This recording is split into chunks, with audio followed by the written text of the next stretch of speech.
We now have the ability to put people in trance. Is that something fair to say?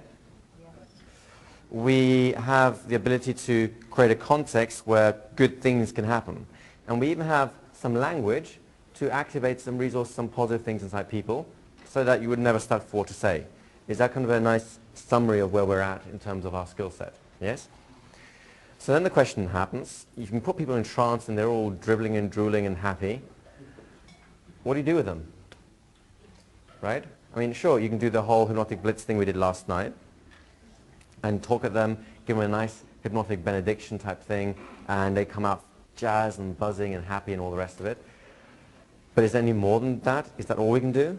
Surely there's something else we can do. What do you reckon? Well, hypnosis is about experiences. And really think about the, where is that thing gone? The 3 R's right behind us. Resource, regress, reintegrate. That's really all that you're looking to do with someone. So we've got to find other ways of resourcing someone other than just saying, you're relaxing now, you're confident now, confident, confident, confident. That's one way to do it. But we want to have more tools to be able to achieve the same thing so we can compound them in better ways. Does that kind of make sense? So in order to resource someone, given that resources are really based on experiences people have had, right? Because if you haven't had an experience, how can it be a resource for you? Then we've got to really look at how do we get at the experiences people have had so that we get the good ones, light them up, so that we can use them. That'd be kind of the thing to ask, would it not?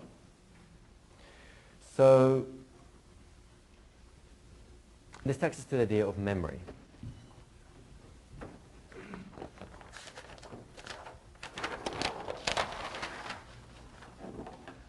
We know that memory is part of our resource set because we remember our names, our telephone numbers, kind of useful things like that.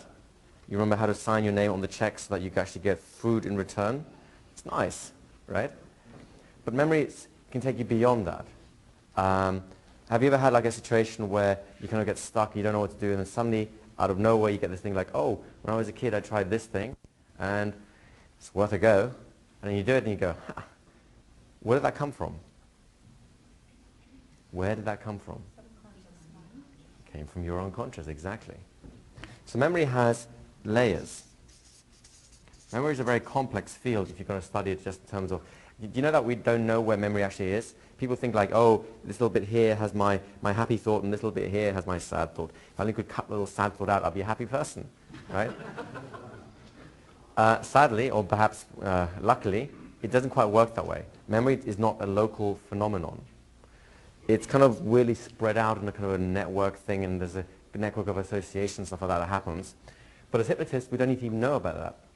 As hypnotists, we only need to think of 3 things in connection with memory. Actually 4. One is forgetting, that's amnesia, but that's not really a resource. Well, it could be if you want to forget something unpleasant. But really we're looking at hypermnesia, which basically means the heightened ability to recall. That's the field where forensic hypnosis, for example, specializes in. It's being able to recall details in a heightened way from a past event.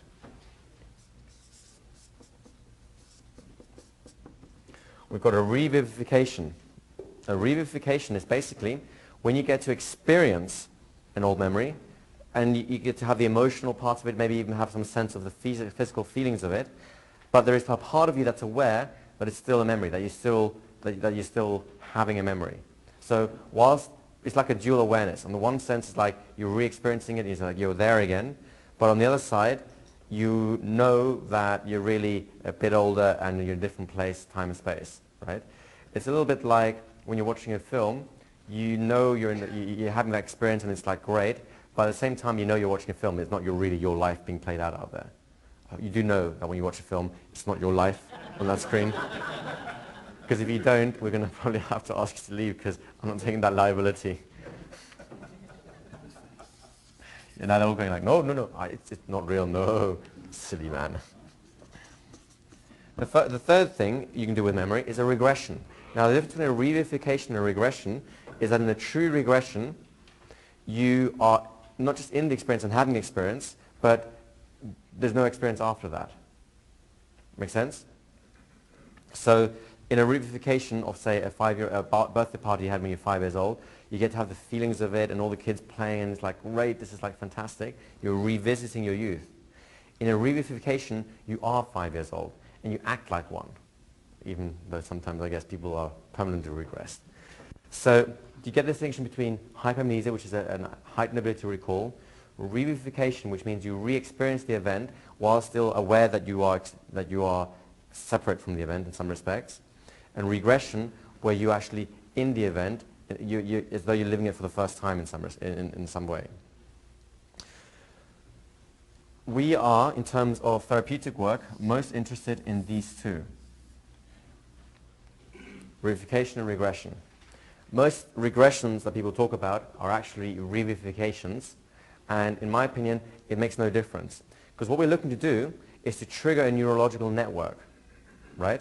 So if you're experiencing it and you feel the feelings, and it doesn't matter whether it's the first time or if you actually know that you're kind of separate from the event, it doesn't matter because that energy, those experiences are still there live with you. Whereas if you just remember something, it's divorced from you. Think about something pleasant that happened to you a while back. It's like, yeah, whatever. But if you actually allow yourself to fall into the experience, you can still know that you're sitting in this room right now and have enough of that experience that it changes your mood, it improves your state of being, etc. Does that kind of make sense? People automatically do this as a way of overcoming sort of low-level depression, etc., and things like that. They just go, oh, well, I'm having a bad day, but I remember when so-and-so said such and such to me, it felt great. That's a spontaneous revivification, because you re-experience how good you felt when someone said something to you, or a holiday you've been to, that sort of thing. Does that make sense? So revivifications, as well as regressions, they can happen conversationally, they can happen spontaneously, and happen all the time. And it's important, especially if, when we come later on to the conversational aspect of things, if you want to turn things into a more covert conversational context, you've got to recognize when these things happen spontaneously, right? So, whether you're revivifying or regressing, the key thing is you're activating the neurology where the resource is, and by resource, it's either a way of looking at the world or a way of feeling. Usually they're combined. And that allows you, when adapted to another situation, allows you to be more successful within